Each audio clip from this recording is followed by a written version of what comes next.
be closing. It's July, y'all. The year ain't over yet.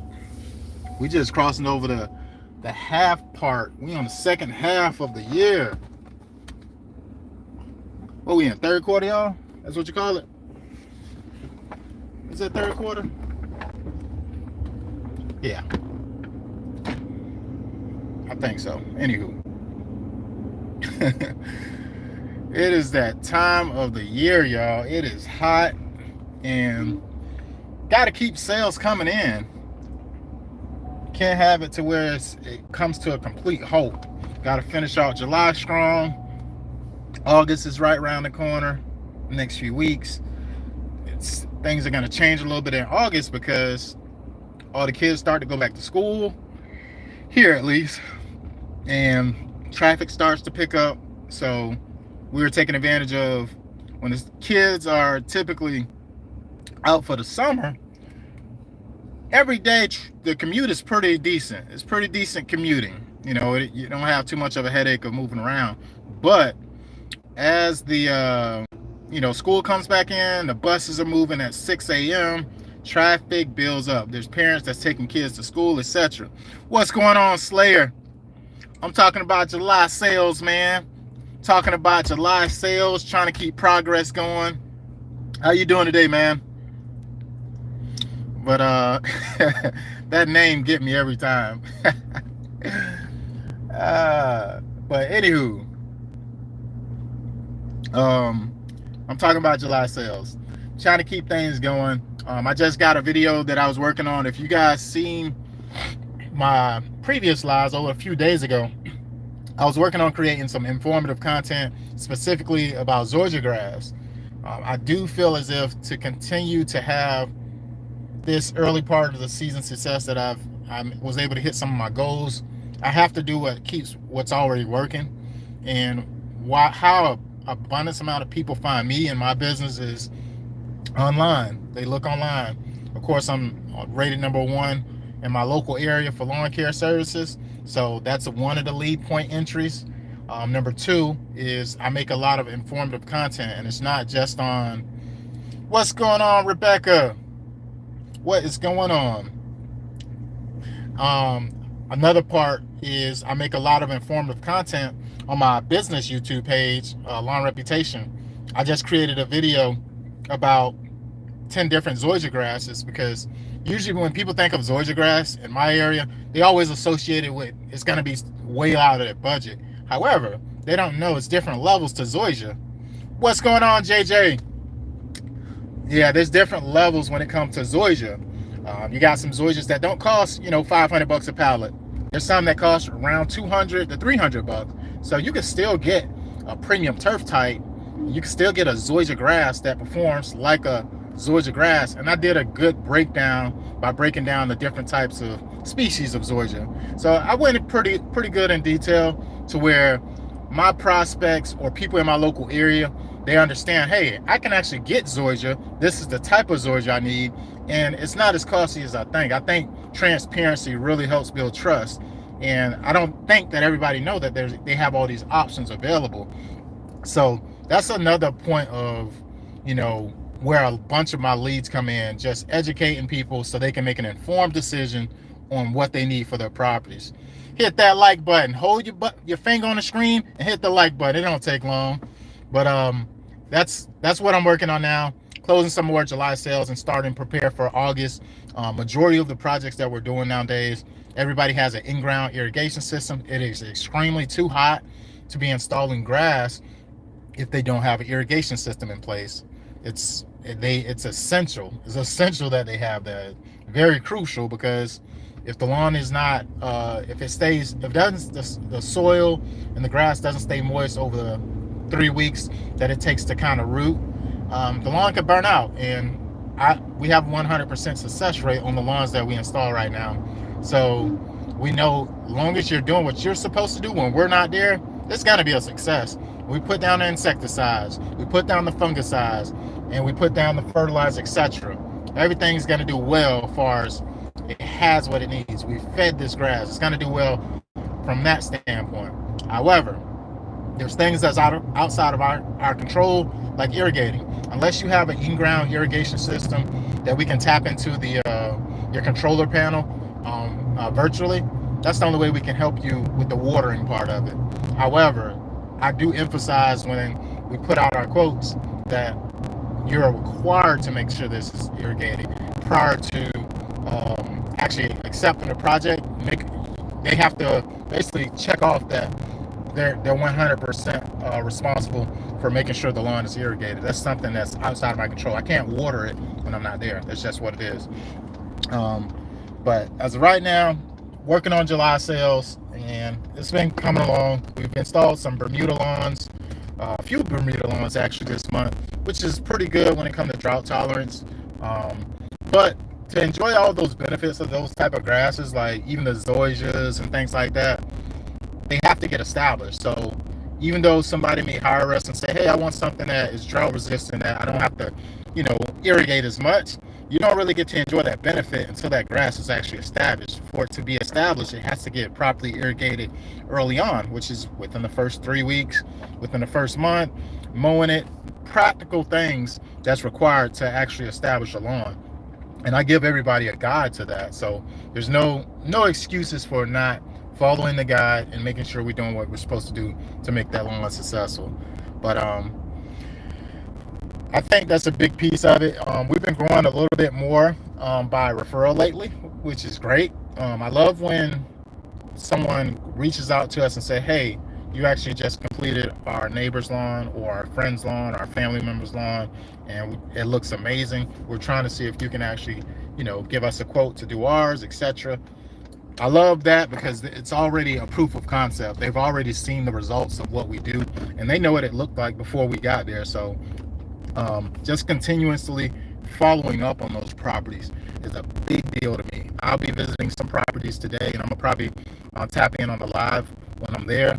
But it's going to basically show the progress of these lawns.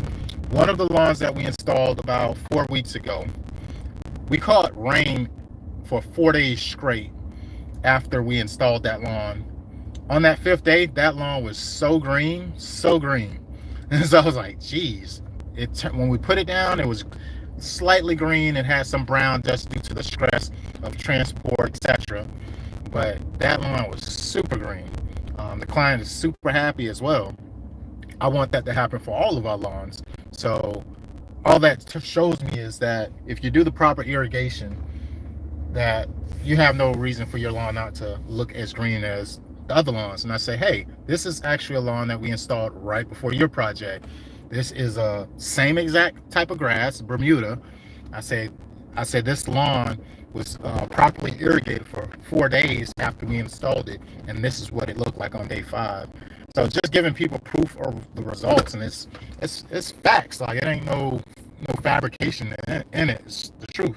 Like, the lawn looked amazing, y'all. Let me show you, because sometimes I feel like me talking and not showing you what I'm talking about doesn't do it justice sometimes. I got my iPad right here, and I can just tap into my Google Photos, and I'll show you exactly how that lawn looked before and after. And of course, right now, let me see here. Been recording a lot of content lately, guys. I gotta get back on a horse. It requires a lot of work to make stuff come together. Okay, I'm gonna show you what this lawn looked like at the beginning stages. All right, this right here is what the lawn looked like, right? This is when the let me turn my camera around.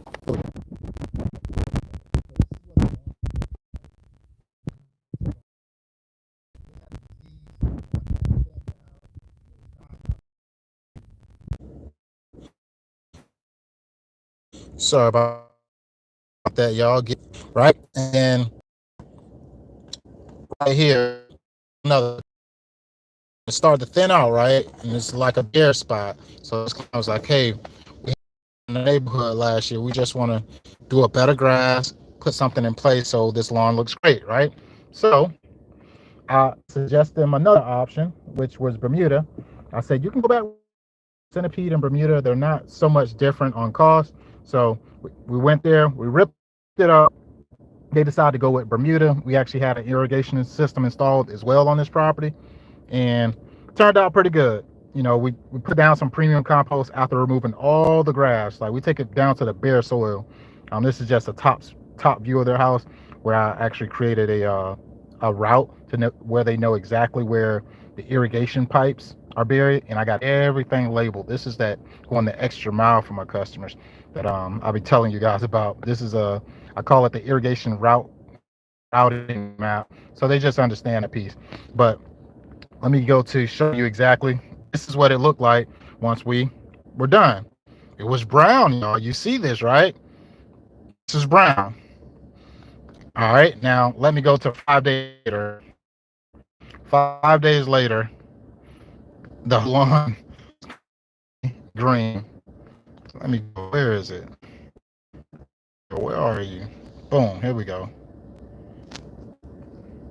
Look how green that lawn is. The exact same lawn, completely green. Of course, it got a little bit of lines there, but this was a transformation of just a few days after installing it. It didn't take long. It didn't take 2 weeks, but that's after being properly irrigating that lawn.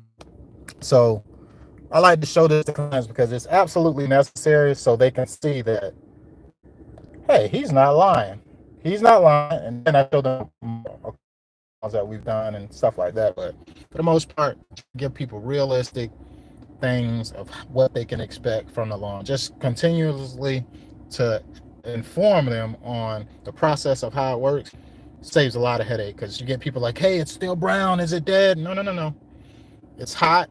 Continuously irrigated. Hey, matter of fact, go pick a piece of that sod up. Try to pull it up a little bit, and let's see if it's rooting, because it'll let you know if it's tacking down to the soil. So just stuff like that. I get a bunch of text calls. I have one customer who actually, one client, she actually sends me pictures every morning of the lawn, because she's being consistent with the irrigating process. She's like, hey, this is what the lawn is looking like today, and she'll send me a picture. She says definitely much greener than it was yesterday, and definitely more greener.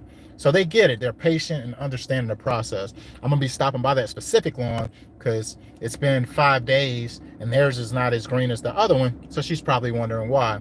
I'm gonna double check on it and see if there's any underlying conditions, but I'm pretty sure it just needs to be properly irrigated. The only thing I did different with this property that is not as green, instead of using a granular application for my fertilizer, I used a liquid, and they both work, but sometimes I feel like granulars work better. I use micro granular, which dissolves very fast, so you're getting fast action out of it, and it's basically a starter fertilizer. That's what I used on the previous lawn that was super green. This one I used a liquid. Either way, it should have worked, and I'm just going to go there to make sure I'm confirming that the lawn is being properly irrigated by checking. I'm going to take my I have a moisture meter to where I actually stick it into the soil, and it'll show me if that area is moist enough for that sod to continuously to root, because it can't be dried out. If it's dried out, the lawn's not going to do well. But yep, I'm working on July sales. We still got another week or so, planning out the next week, and then going into August, it's going to get even hotter. September is going to still be hot. It's going to start to decline maybe towards the end of September. Maybe. Usually it starts to cool down here right around mid-October. Yeah, mid-October, closer to Halloween is when we start to get cool breezes. But we're going to be working all the way up until mid-October, and then I'm cutting off completely at the end of October.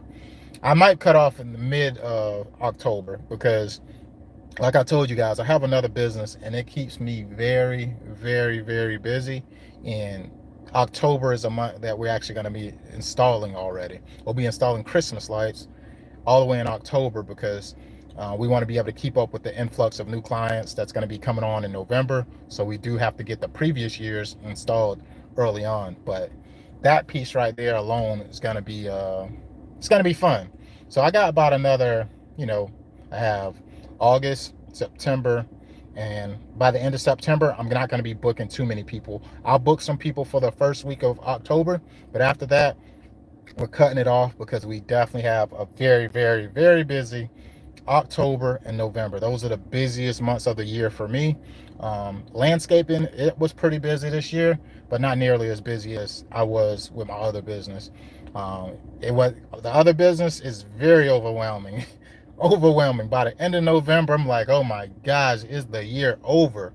It gets, trust me, there's a lot of demand for professional holiday lighting, and this year we have some specialty things set up to where it's really gonna make us stand out among our neighbors, our competitors, etc.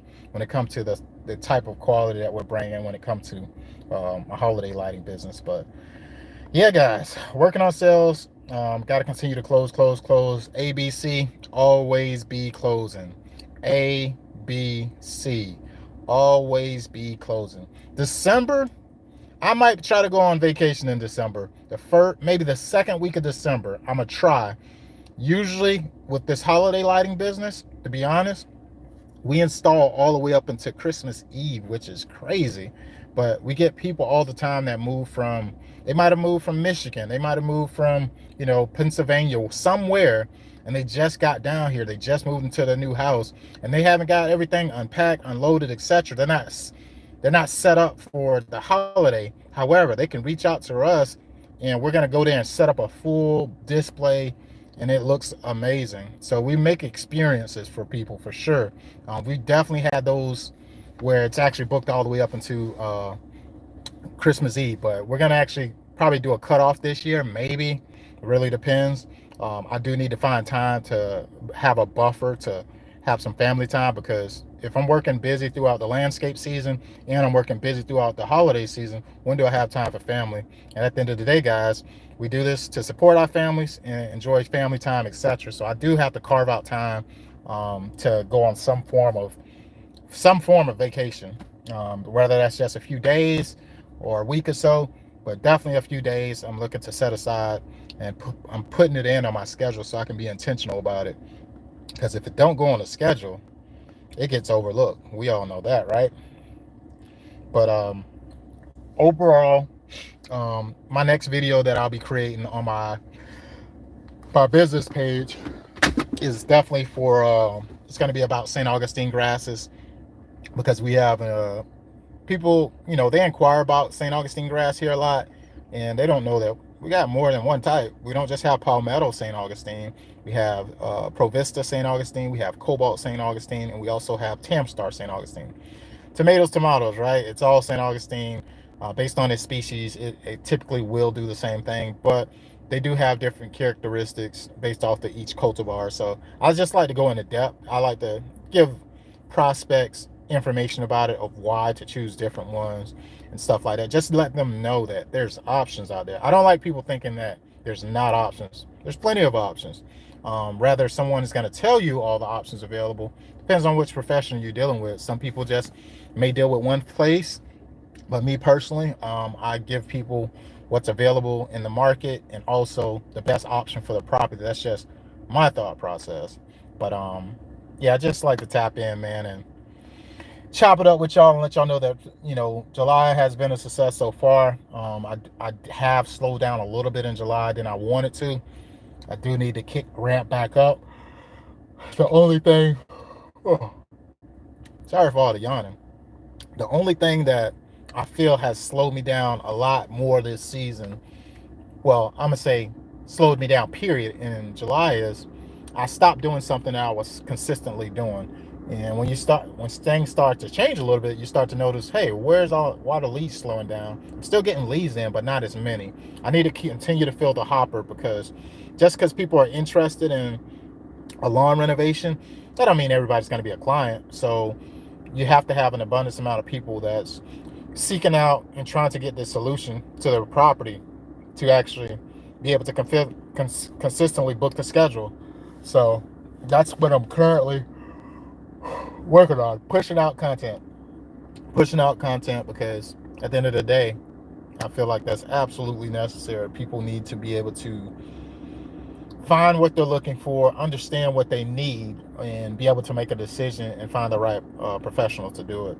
And as someone who do this day in and day out, there's no reason why, if I got to do it anyways, I should just, you know, document the process and also have conversations with my clients or prospects or future clients about what goes into it, because I think that's really what helps me continue to get valid leads for my company. But I've stopped that. I slowed down on doing video content, and just like I slowed down on putting out video content on my business pages, my leads start to slow down. So what that tells you, Rob, if you know what you're supposed to be doing and you're not doing it, there's a problem there.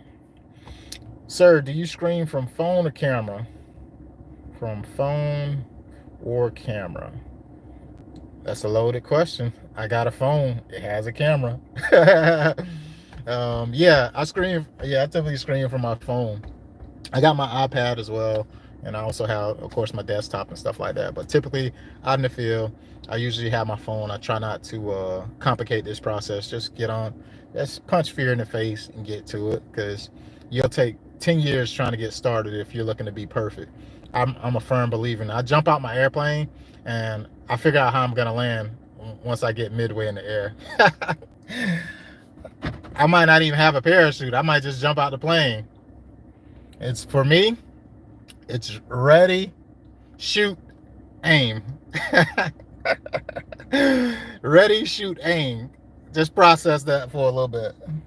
You make sure you're ready and you just take off, you know, and you figure out along the way, because there's so many people are afraid to start stuff when they're not prepared the correct way. But when you're looking to be prepared the most perfect, oh, I gotta have this, I need that, I can't do it.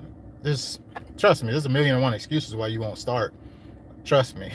You can always find a reason not to start. But I'm the type of person, I commit first and I figure it out along the way, because I know the things that sometimes that we harp on and we think that's going to hinder us from doing our best is probably something that is just imposter syndrome. We're thinking it's going to happen, but it's not necessarily true for what's going to happen once we commit to it. So that's my thought process with that. I like to just commit to what I'm doing and figure it out along the way. Yep. Y'all hit that like button if y'all in here, man. Hit the like button. It don't take you long. This is what keeps me going, keep me sharing moments with y'all and just giving you some insight. If you got some questions, drop your comments down. I try to answer questions when I'm on here, but at least share a split moment with you guys throughout the day.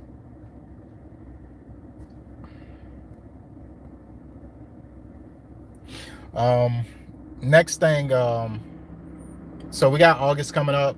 Then we have September. So I'm gonna really start getting into conversations with a lot of my, you know, future clients and just people in general. If I'm in the grass industry, as far as what do you think of people with dyslexia? I have no thoughts on that. With dyslexia, I don't really have any thoughts on people with dyslexia. Hold on real quick. I'm getting a call. Yeah, I think there's many people. I think people can win by default, despite their flaws sometimes, just by being consistent. You don't have to be great at the thing you do. You just sometimes got to be consistent. There's some people that's out there that's winning right now, and you could look at it and say, man, how in the heck this person got so much success in doing this way I do?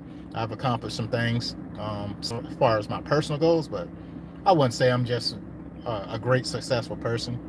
Do I have courage and do I have a little bit of, you know, entrepreneur spirit to where I get out there and I put myself out. I'm very I'm not afraid of risks. I take risks all the time because there was a point in my life I've took some way more dangerous risks than I do today. This is a cakewalk compared to some parts of life. Just to put that out there, but it is hot, y'all. It is what the index got to say right now. Let's see what the index say. Index says it's 95 degrees. Oh man, shout out the glow. Shout out the glow. 95 degrees. She got everybody thinking about it. It ain't 7 p.m. though. Oh man. But I got work to do. I gotta put my hat on because can't be getting sidetracked. I was talking to my beautiful wife. She gave me some insight on some SOPs that I need to go ahead and make implement and put in place. I'm not. I don't have all the perfect ideas all the time, y'all. It's other people that sometimes sharpen you to make better decisions. And she came in with some insight, and I'm like, what you just said holds a lot of weight, and it is easier to accomplish, than I. It's actually the easier insight on something that I got to implement ASAP. That way, I can make my days easier because I've been making this stuff hard. Sometimes you're in your own way. You can easily be in your own way sometimes, y'all.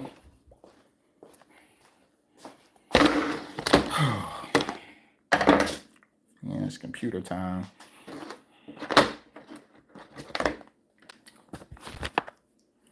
Let's see how much charge I got at 32%. Boom, boom, boom.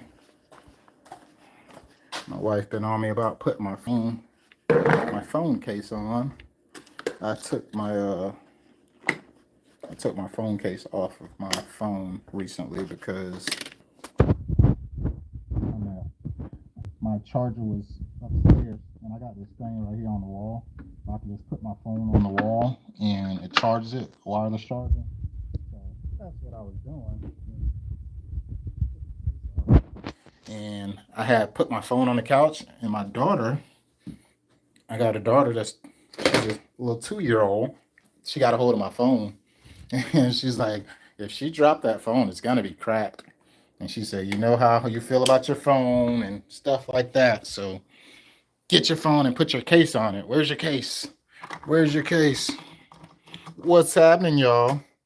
Sir, what's one of the hardest challenges you faced in your life, and how did you overcome it? Woo, man. You got those questions today, Slayer. Got those questions today.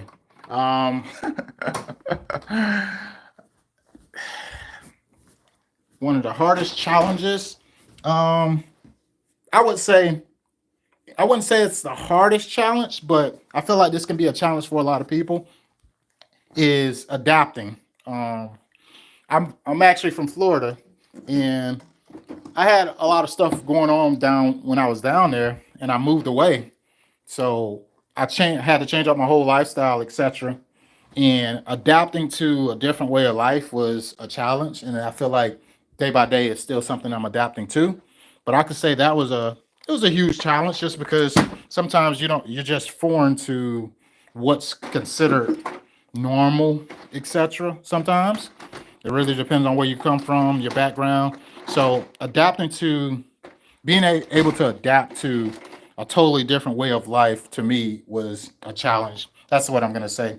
How did I overcome it? I stayed persistent, and I surrounded myself with counterpartners who believed in, either what I did, far as you know, staying consistent at, whether I was going to college or, a manager at a pizza restaurant, etc.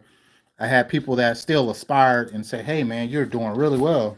So people that kept me grounded to an extent and let me know I was on the right track. I feel like that's what helped me overcome it. It helped me keep confidence in my process, despite you know the challenges that came with being in those positions.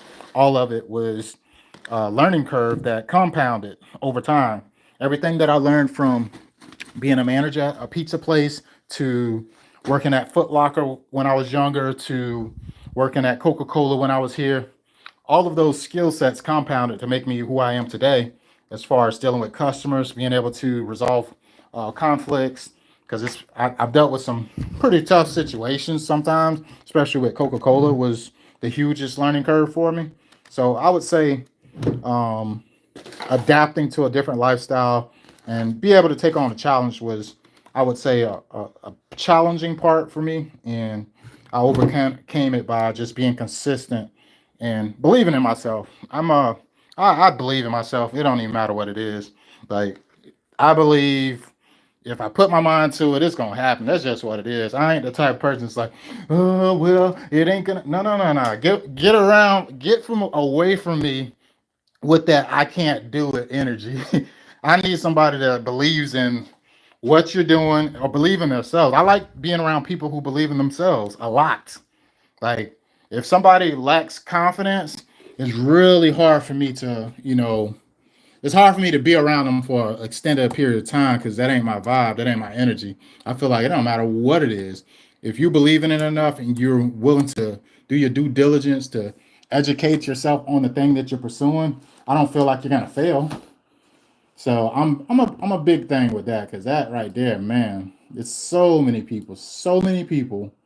You know, a lot of people want to be, I would say, visionaries. They have a lot of ideas, but when it comes to implementing things and putting things in place and failing is the biggest part of it. I ain't afraid to fail. I ain't afraid for no, etc. Failing is the biggest learning curve for you that help lets you know that if you stay persistent at something sometimes and they start to work out, um, it really shows you that there's a light at the end of the tunnel. It's been things that I've implemented within my business, whether that's new services or even trying a business in general. People don't be wanting to do this. It's a lot of stuff that go into it. They're like, man, I do not want to be responsible for this, that, and the third. I don't really want to be responsible for my finance, my taxes. That it's a lot of stuff that people do not want to do. It's easy to subscribe to a corporate world where they actually do all these things for you. It's panned out for you. And my thought process is this: I've been in the corporate world for a great while, and I got paid really well at the positions that I was at. I would say I'm gonna say fairly well based on other jobs. Like I used to work for Pizza Hut where I made roughly probably 30,000 a year. Then at Coca Cola I made about 40, and then when I moved up to account developer I was probably making around 70 to 80. But I wasn't making 100K, but I still feel like that's decent money. Especially as somebody in their 20s, I thought it was decent pay. I call it good pay. And just because I was making good pay, I feel like what was the sacrifice of that? They call it golden handcuffs. Golden handcuffs. You get paid just enough money to live the lifestyle you want, but not necessarily have the time and freedom of vacation and things that you want. And then when I thought about it, what am I deeply passionate about the thing that I was doing? I would say not necessarily. Not necessarily. I'm doing it because it pays the bills, it supports my family, but I almost forgot about all the things that I'm either passionate about or capable of doing. But I'm always was a person who believed in myself, and I'll jump out there. Anybody in my family know that I'll jump out the plane and I'll figure out the parachute on the way down. That's crazy, but yeah, I'll commit first. I'll figure out the rest along the way. Sir, by the way, your birthday is next week, right? Oh man, you keeping up with that, man? Yeah, my birthday next week, man. My birthday next week, man. I've been chopping my hair down. I'll have my beard back by next week. I cut it again. I don't know if you could tell, but I've been keeping it cut, keeping it low. But I'm gonna just line it up and stuff like that, and cut my hair and all that stuff, probably within the next week or so. But yeah, birthday's next week. I'm just trying to keep stay the course. Yep, stay the course, man. Good questions though, Sled. Good questions, man. I like to be able to answer questions like that. Definitely that can be helpful for you. You're a young guy, man. Young guy out here. It's cool. Got your whole life ahead of you, man. What's going on, Billy? I see you, Billy. What's going on?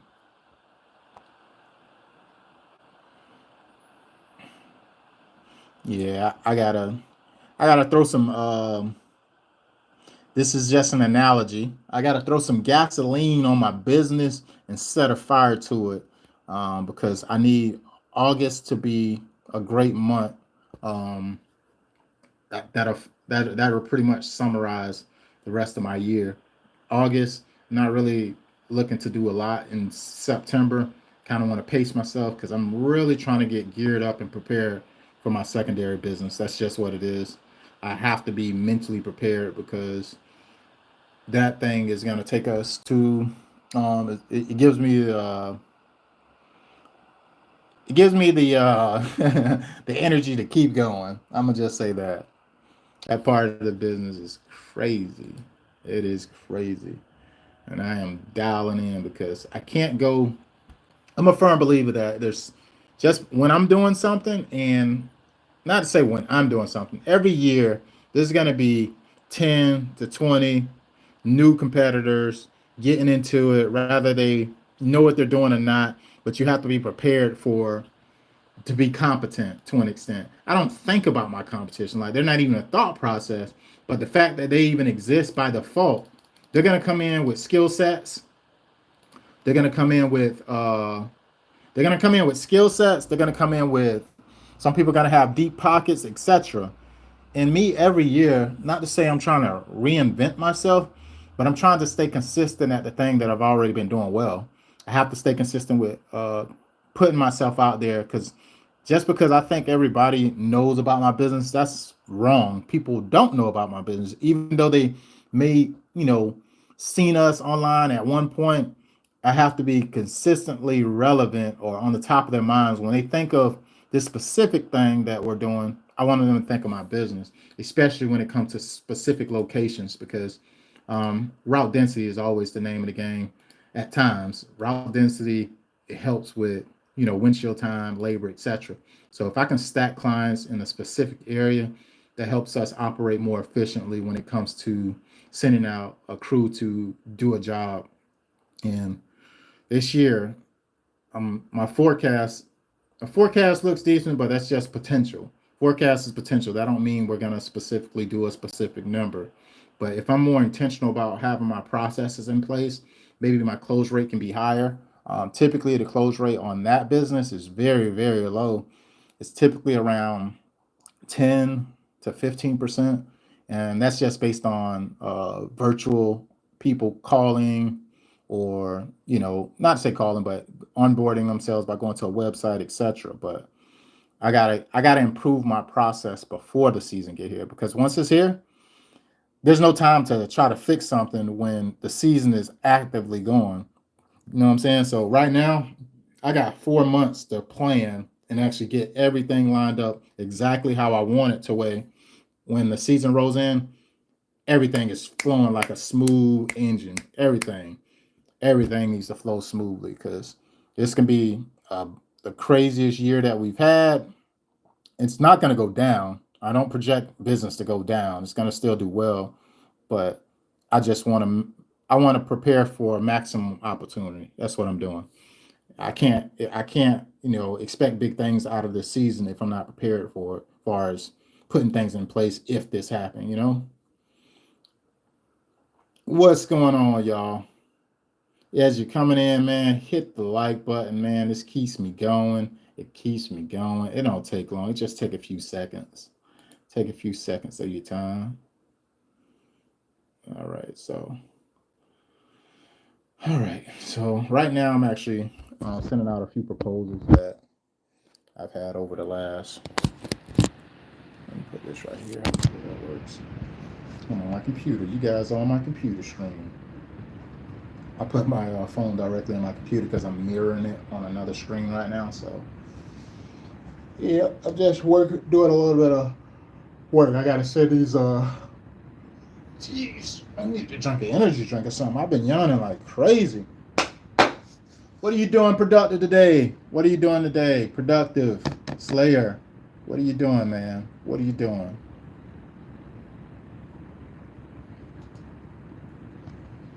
All right, so I'm gonna go ahead and just create this proposal. Uh,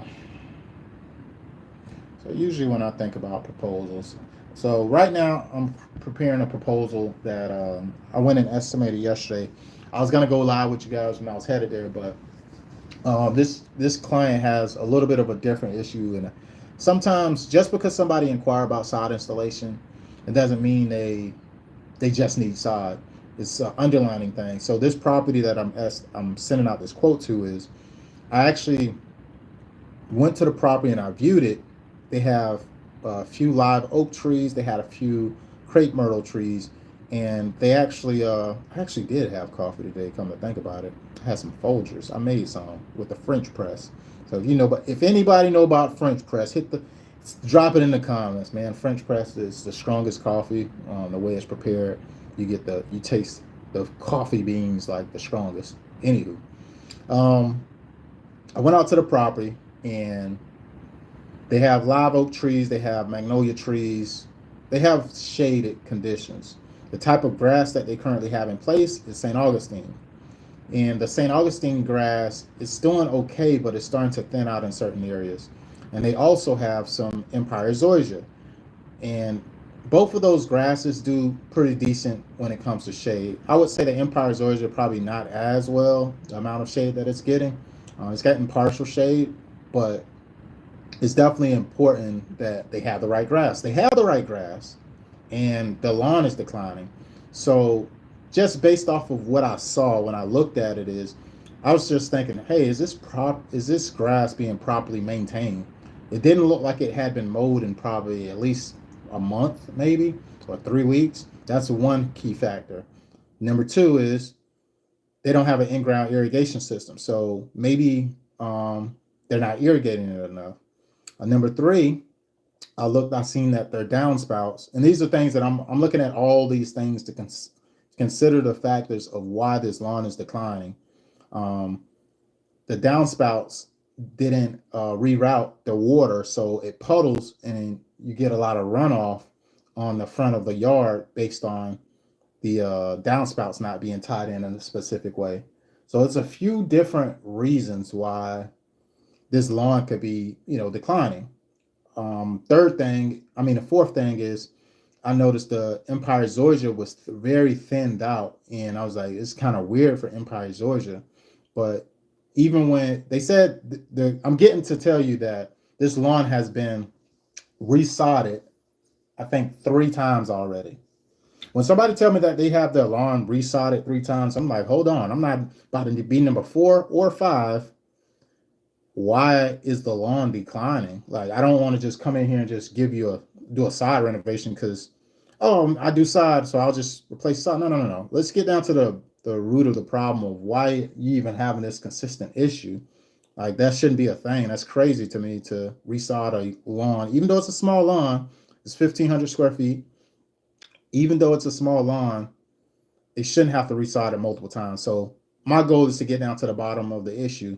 The first thing is something I can't identify or say is, I'm confident that it's happened. But typically, when people don't have an in-ground irrigation system, they're not giving the lawn a sufficient amount of water to even root. So say if they had infrequent watering when the sod was put down, they had probably poor root development. That can be a cause of it. So the lawn looks thinned out because it just never established well because it wasn't properly irrigated initially. And another thing is they said they've been the one doing the treatments and probably the fertilizer for the lawn. Well, they could have put too much fertilizer down. It could have caused a fungus by over fertilizing and not properly maintaining it. It could have been a disease that came in that thinned out the Empire zoysia, or it could have been a fungus. The St. Augustine could have caught a fungus to why. There's so many different variables that I have to consider that sometimes it's not easy to put your finger on. But what I won't do is just go there, install a lawn, and be the next reason why it's declining if I haven't fixed the underlying issue. Another thing, the pH could be off, which could cause some type of issues with the lawn. So if it's a St. Augustine lawn, let's say the pH level is at 4, or if it's an Empire zoysia and the pH level is at 4, it's way too low. So they would need to line that to bring the pH level up. Or say if it's too high, they may need to sulfur down to lower the pH. Basically, the soil could possibly need amending, but I don't know if those are the exact issues. So it's always trial and error, but I usually like to think of all the things to consider before I just go there and just say, hey, I'm gonna just restall and give you a new lawn.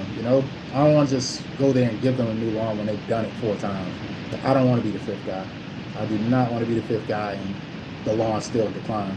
I like to fix the root of the problem. So I did take some soil samples. I dropped it off to one of my local providers. So I'll get the soil sample back within the next few weeks. But that's just because I'm waiting on the soil sample to get back. That doesn't mean that I can't go ahead and make progress on what they desire to do at this part of the season. What I'm going to do it anyways, and I do this for every project, is we always bring in compost, something rich in macronutrients, so we know that the new sod that we put down does take root, it has what it needs, and we also do post care so we're actually caring for it 3 months after we install it. So I'm not worried about it declining in that way, but I do need to have a metric, something that I can measure, say, hey, this is where your pH was, prior to us installing. And hey, this is where it's at right now based on the soil samples. You're at the right pH level, blah, blah, blah, or whatever. I need to make sure I'm dialed in because I don't just like to install along and see it decline. They have the right grass for the environment. But maybe an in-ground irrigation system might be the fix for the problem. Maybe there's like, hey, well, we watered it pretty good for the first, couple days. The guy told us we only need to water every other day for about 30 minutes. So we did that, and that could be a reason why you got poor root development. Maybe it dried out because it was the freaking summertime when they installed it. There's so many variable factors that go into why it's looking the way it is. But a solution for it would be to just come in and, I would rip everything up, take it down to bare dirt like I do every project, take it down to the bare dirt, and bring in compost, do the grading, make sure it slopes away. But there's a few things that I want to include on this estimate, and that would be tying in the downspouts, so the water is being directed in a specific place versus just running off, puddling and running off, which could, contribute to other factors as far as weed pressure, etc., if it's just not directed in a specific way. So those are a few things that I need to include on this estimate. So I'm going to include two options. I'm going to include St. Augustine grass. I told you guys it's roughly 1,400 square feet. That would be 4 pallets of St. Augustine. St. Augustine comes with 400 square feet per pallet. 4 pallets would be 1,600 square feet. Gives us 200 square feet of overage, which is okay because it's required to do the job. If they go with like a Zeon Zoysia, that would actually be 3 pallets. Zeon Zoysia definitely costs way more per pallet, but the St. Augustine would actually cost them more to do the job than the Zeon Zoysia, even though the Zeon is like $400 per pallet. It's like $440 after delivery, etc. It's probably the cost per pallet is probably like $480. It's almost $500 per pallet, but they come out cheaper with the Zeon Zoysia than the St. Augustine. St. Augustine is sometimes just the square footage really start to cost people a little bit more because it's hard to get it, perfectly aligned because it's 400 square feet versus 500 square feet per pallet. It makes a difference, especially when you're talking about, 2,000, 3,000 square feet. But so that's what I'm estimating right now. I already have it estimated. I've already done my math. I popped the results of what I did within my calculator, and one of the things that I'm probably implementing within my process, being that I don't own a dump trailer right now, I think I'm going to start maximizing these companies that have dump trailers. So instead of actually going to rent a dump trailer, right, for let's say $300 a day, instead have a company come out and pick up the debris and haul it off. Have the nursery drop the compost off, and I can stay on site and help with the team, and it'll help us with efficiency, because I think within my process lately, I've been kind of listening to a friend, and he's like, "Oh, you save so much when you just dump it here." And I've thought about it, not really, because it's taking us longer to do these projects when I'm having to work out all the logistics. As far as I gotta use the dump trailer, get the debris, go to the landfill, dump it. Then I got to go to pick up the compost, go back to the property, dump it so they can actually do the grading. Then I got to go pick up the sod, get the sod, and then come back. That's too much moving around just to save on cost. I'm losing when it comes to me not being on that site. If I could just, and this is something I can do for all of them, I can have the the debris hauled off by another company. I can have the compost dropped off, and I can have the sod dropped off. I don't even have to leave. I might leave for lunch. We might leave and go catch lunch, but everything will be able to get done. And that's what I'm thinking about, the efficiency of the project, because I don't like to drag projects. When it comes to a project, let's say, like for instance, the one that we did that was like 6,000 square feet, which was roughly, I think it was somewhere around 13 to 16 pallets, whatever. But it was a bunch of pallets. We did that job technically within 2 days. If you think about, even with the irrigation system being in place, day one we removed the grass and they put the irrigation in. Day two, we came and we actually started laying down the sod. It was a lot that got done in a short amount of time. So I kind of want to, I like keeping my process like that. I like to set the expectations that, hey, this project can be done within 2 days. Day one is preparation day. Day two is install day. Usually when it's irrigation involved, it's usually 3 days. So day one, we do the prep, we remove everything out of the way. Day two, they come in, we put all the irrigation, in-ground irrigation system in place. Day three is actually install day. And sometimes we can actually expedite that process, but I'm definitely trying to work more efficient, because I'm noticing it's a little bit draining, I would say, having to do all that moving around. And I feel as if I definitely need a bigger truck, 250, 350, or 2500, 3500, or a Z71 or something to carry out this heavy weight, because I'm moving around and I'm putting a lot of wear and tear on that vehicle. And I don't feel as if you look at the stats of what a F-150, somebody can look at a F-150 and know that, hey, the governed weight capacity of what it's able to tow, it's not a dump trailer. As soon as you start putting weight in a dump trailer, you're way over with weight. You're way over with just trying to carry a dump trailer in general. So if DOT or somebody wanted to write you a ticket, they probably could, because based on the governed weight capacity for your vehicle, it's not supposed to tow a certain weight capacity, especially certain types of dump trailers. And I feel like I'm wearing my vehicle down as far as the transmission, etc., much faster by not using the right truck. So if I can alleviate that by just putting in better processes, and also being able to build a better bridge with another provider, as far as someone who can handle the picking up of my debris and dumping it without me having to leave the job, I think that's gonna really help us get these things done. And the guys I think they'll appreciate it more. When I'm on site, I'm 2 people. So if we got 2 people, we got 4 people on site, baby, because that's how I work. I try not to let people outwork me a little bit. Oh, oh boy. American traditional truck. Yeah, man. Yep.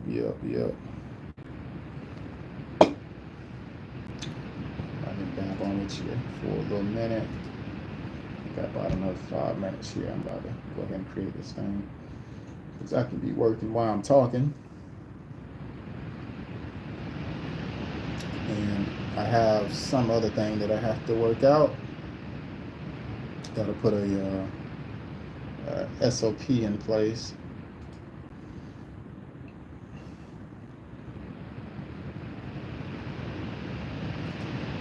For this process, because it just makes things much easier on this. Alright, so I got Team Star. I'm gonna put that Pro Vista. I like Pro Vista. My favorite St. Augustine grass to sell right now, y'all, is the Pro Vista, Scotts Pro Vista. St. Augustine. It's pretty awesome. I like the what I like about it, I like St. Augustine for one is my favorite grass. What I like about the Pro Vista is I like the way the color hue.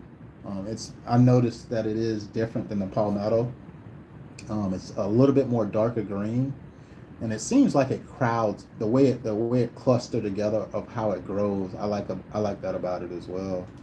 So I'm I like to sell stuff that I like and I know will perform well.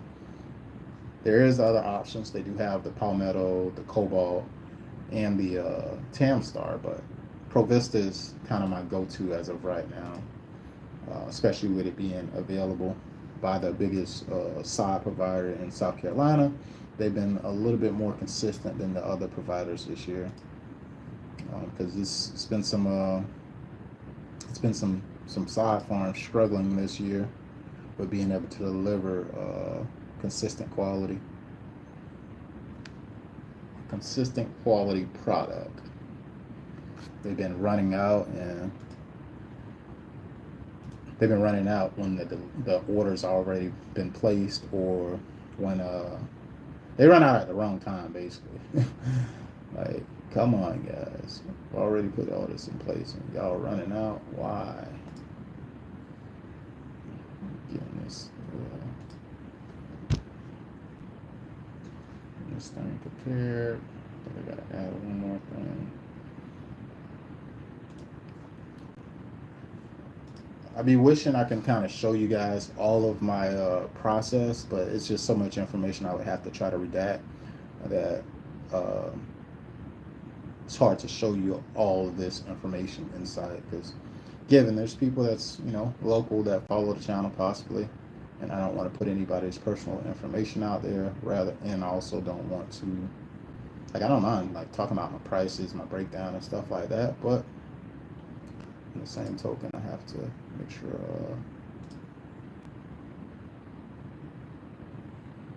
I got stuff in place correctly.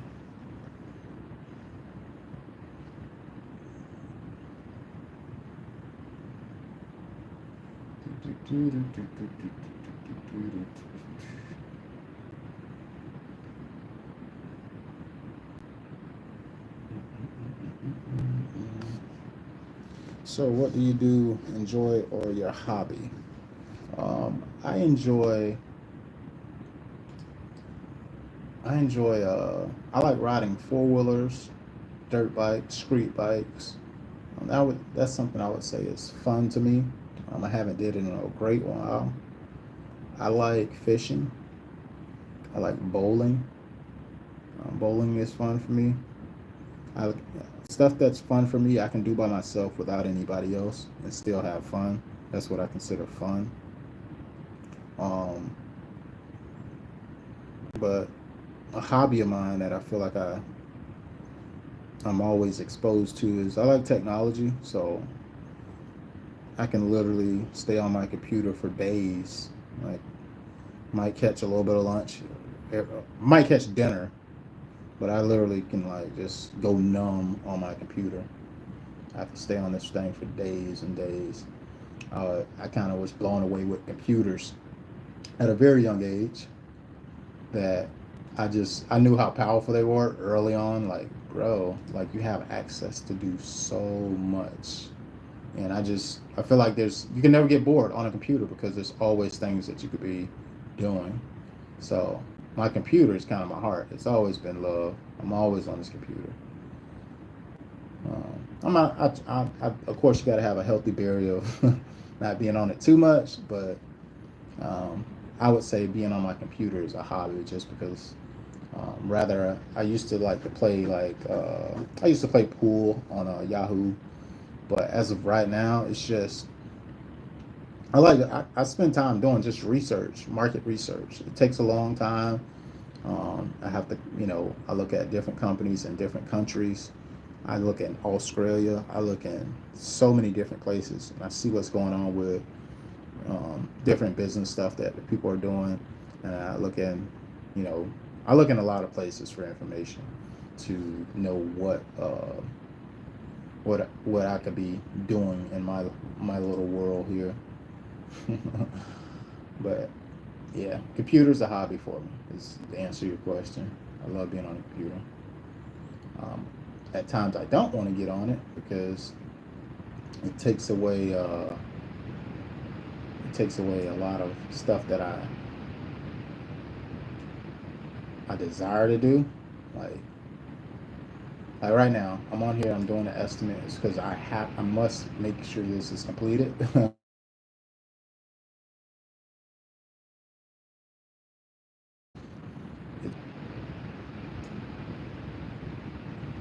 But it can definitely take away so much time. It can take away so much time. Be on this computer and then they're like, "Hey, you've been on it all day, man. What's up? What's some of your hobbies, man?"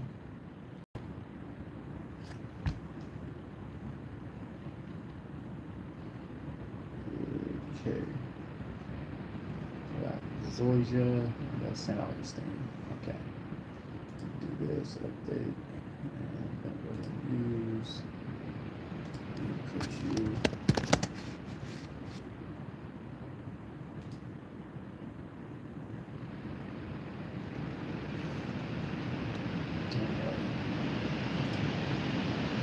Sometimes it just takes so long.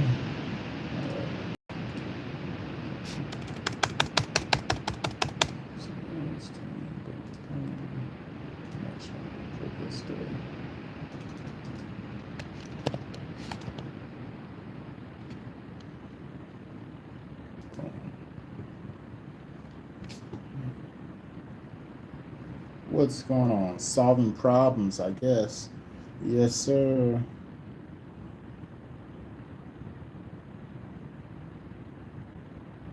Solving problems.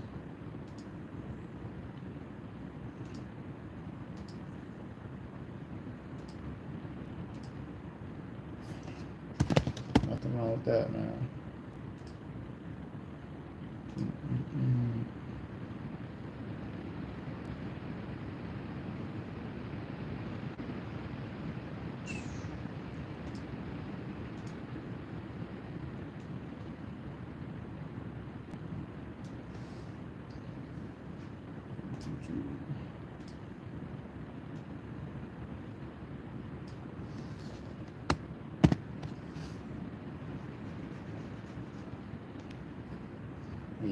I love my CRM that I'm currently using.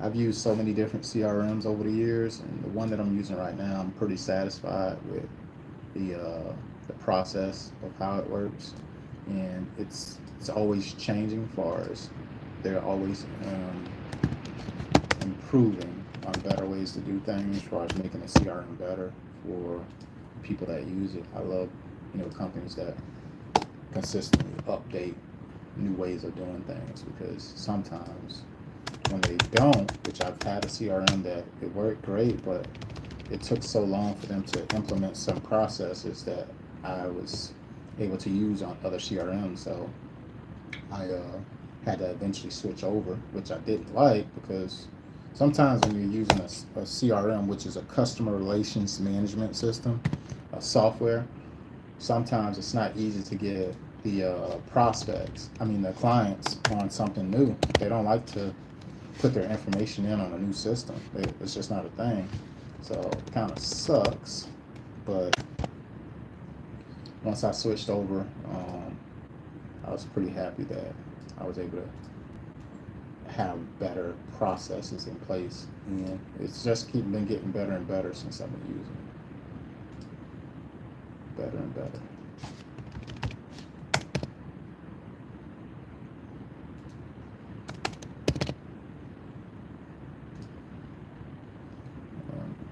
Estimating a irrigation system for this property. I didn't look at the the backyard, but I should have. Just based on what I see the property size is, I can estimate how much irrigation is in the backyard. So I'm gonna go ahead and put the estimate for the irrigation system.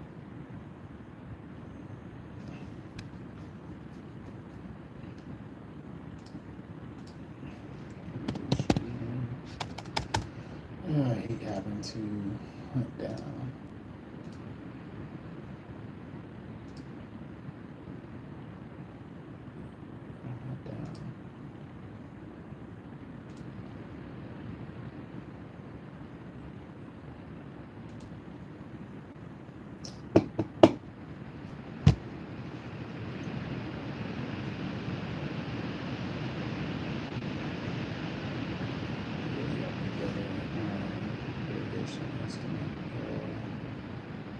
template.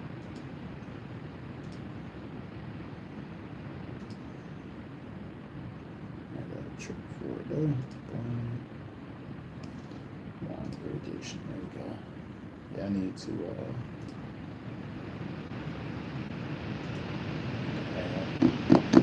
put some more templates in place. If you had one wish, what'd you wish for? I wish for a free world tour. What? Free world tour. Elaborate on that. A free world tour. What does that look like? What does a free world tour look like? Elaborate.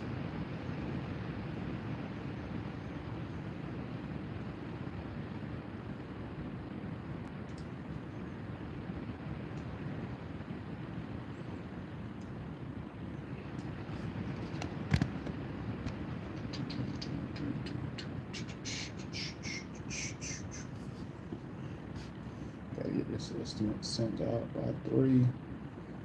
And I need to follow up with some clients.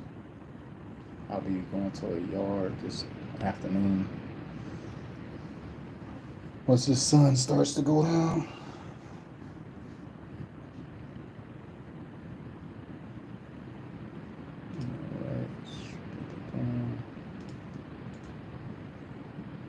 So typically when I'm estimating like an irrigation job, I do give them 2 breakdowns. One is for the area that I'm actually resodding, and the other estimate is for the full lawn. The reason why I'm giving them the estimate for the full lawn is because it's best to do it all at once because it saves you on cost versus doing it later on and adding on. Rather we're doing it or someone else, it's going to be more costly to add on when you could have just did it all at once. So they save on the cost per zone because we're already in the ground.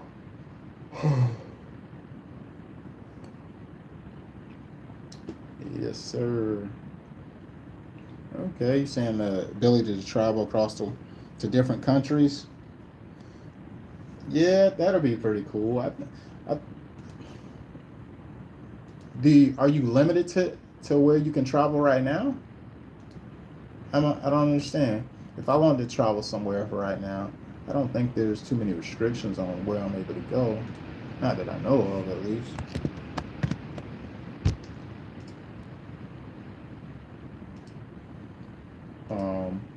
Yeah, so elaborate on that. Elaborate.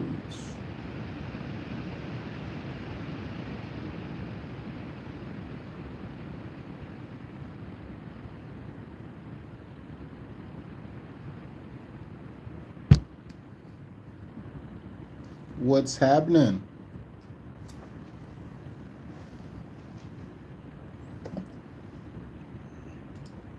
I do this thing when I come home after dropping everybody off in the daytime. In the morning. I come home and I turn the AC off. I turn the AC off and the AC stay off for the whole day. I be in and out, and I don't feel like why run the bill like crazy when I can just turn it off, and I'll fire it back on around about 5:30. That way the AC's not working so hard. Although I can just keep it on and just set it to like I could set it. Hold on, many homeowners choose it. Ah, dang it, I put the wrong one.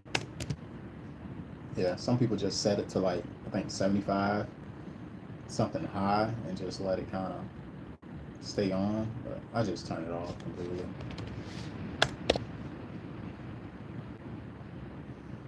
Five zone irrigation.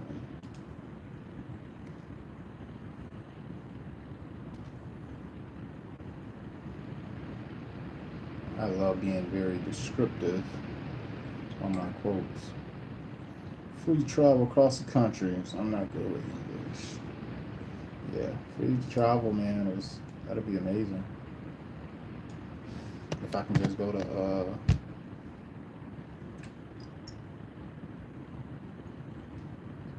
if I can just go to where would I go?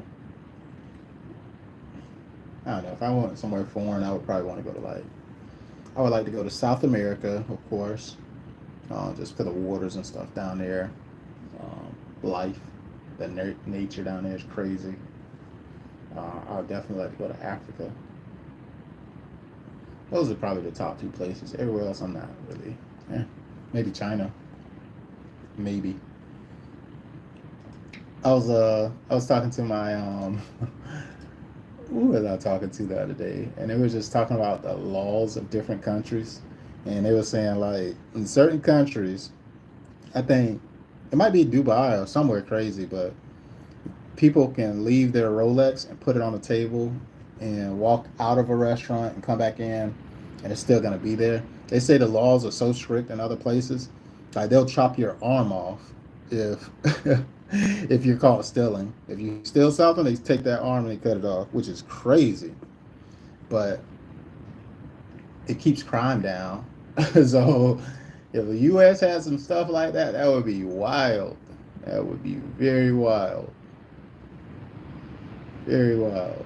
But US don't got nothing like that right now. Not that type of quantity.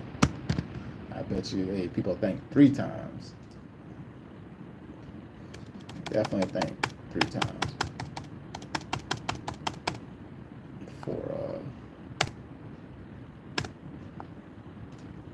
before they make a decision on deciding to take something from somebody.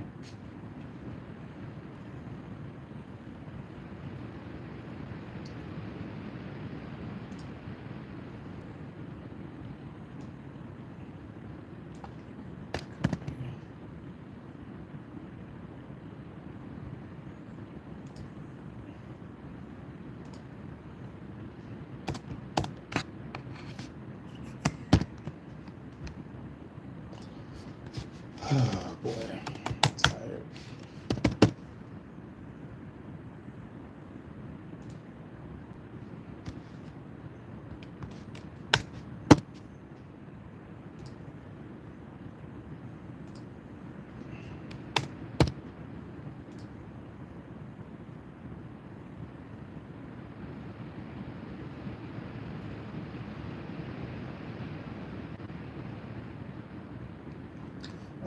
I like watching movies, man. Sometimes, but it hasn't been a thing for me. Like just like sports, right? I don't keep up with basketball. I don't keep up with football. What I do like a lot, I like track. I like track. I like the Shakari Richardsons. I keep up with stuff like that. Like I keep up with runners. I like that type of stuff.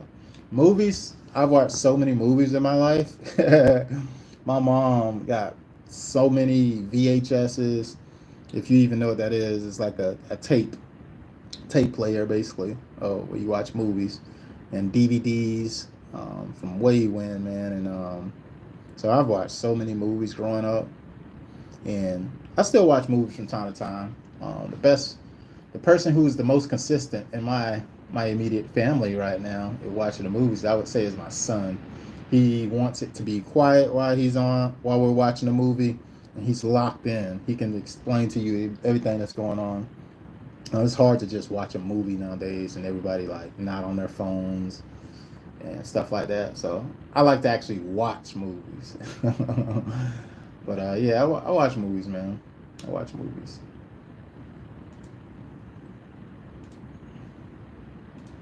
I would say I like action stuff. Is my style of movies. I like kung fu flicks. I like action stuff. If nobody's not dying, I almost don't feel like I don't want to watch it. But it's crazy. Um, I like I like stuff though. That's may sound wild, but yeah, it's pretty cool.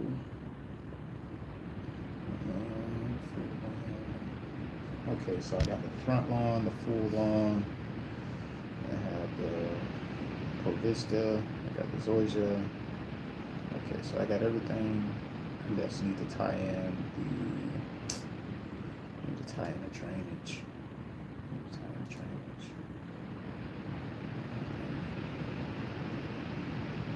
Oh, I need to put the post here. I need to create a better template, man, because every time I think that I got the perfect template, I end up having to change some things. And the purpose of me actually creating a template is for me not to have to make so many edits on it. So I need to start switching up my process a little bit. I should be able to go in on one specific template, delete a few things, update the typographs on some things, and be able to move forward. But it ain't been too simple like that lately, because I be having these. Every project is different. That's the thing.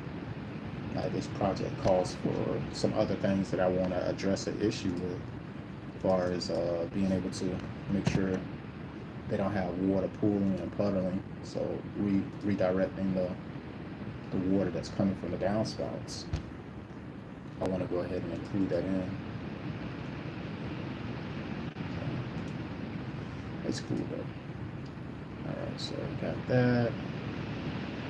Boom. Boom. So now, maybe go check some inside. This time's open up 30 minutes.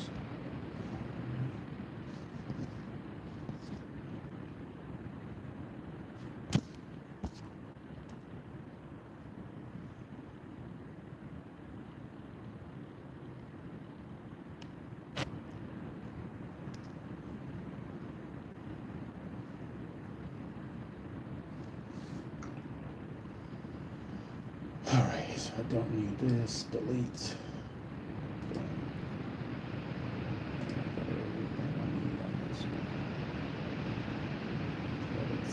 Zone irrigation. I got the 2-zone irrigation. I got Xeon Zoysia. I got St. Augustine, and I have the metrics of the space that needs to be prepared. And what am I missing? I'm missing the I'm missing the drainage. The drainage tie in for the downspouts. What's going on, y'all? What's happening? Appreciate you hitting the likes.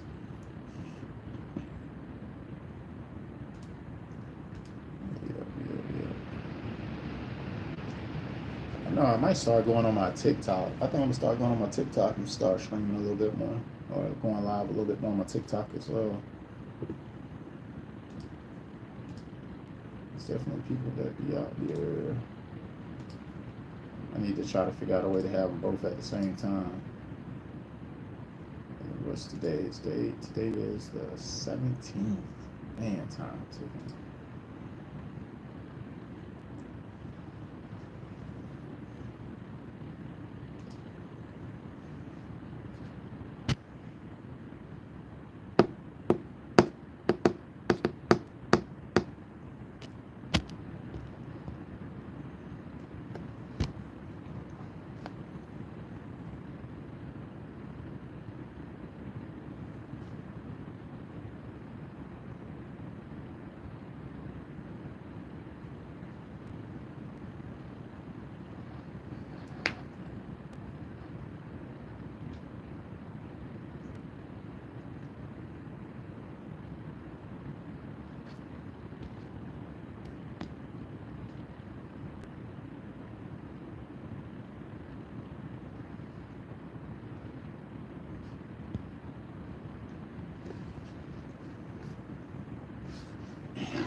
Yep.